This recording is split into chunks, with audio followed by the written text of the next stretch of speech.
Welcome back. Today we are diving into a classic dynamic programming problem, finding the longest Bitonic subsequence. This problem is excellent for understanding how to combine multiple dynamic programming states to solve a more complex challenge. First, let's define what we mean by bitonic. A sequence is bitonic if it strictly increases and then strictly decreases. It forms a shape like a mountain. Interestingly, a sequence that is purely increasing or purely decreasing is also considered bitonic, as it represents just one side of the mountain. Here is the problem. You are given an array of integers, and your task is to find the length of the longest subsequence that is bitonic.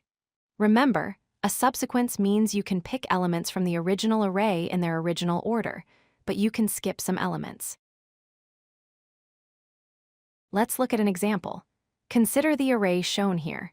If we pick the elements 1, 2, 10, 5, 2, and 1, we get a sequence of length 6. Notice how it goes up to 10, which is the peak, and then comes back down. This is the longest possible bitonic subsequence for this array. The key insight to solving this problem efficiently is to break it down. Every bitonic sequence has a peak element at some index, I. The part on the left of I must be increasing, and the part on the right must be decreasing. So, for every element, we need to know the length of the longest increasing subsequence ending there and the longest decreasing subsequence starting there. Step 1 is to calculate the longest increasing subsequence, or LIS, for every index. We scan from left to right. For each element, we find the longest chain of increasing numbers that ends at that specific position. We store these values in an array. Step 2 is the mirror image.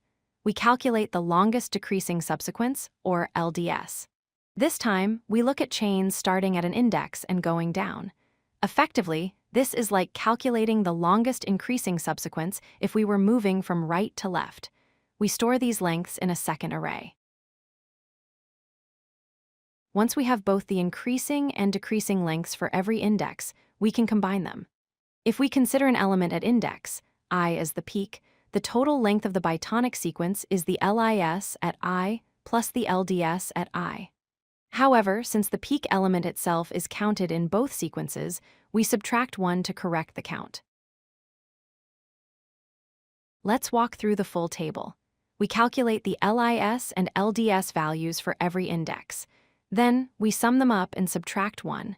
In this example, we see that index 1 and index 3 both yield a total length of 6. Since 6 is the maximum value we found, that is our answer. Let's discuss efficiency. Since we are using the standard dynamic programming approach to find the increasing and decreasing subsequences, the time complexity is big O of n squared. We use 2 extra arrays to store our intermediate results, so the space complexity is big O of n.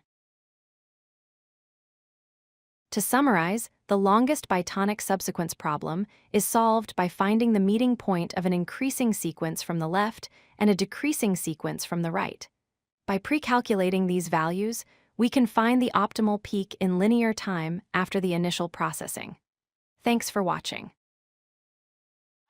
If you like this video, hit that like button and don't forget to subscribe.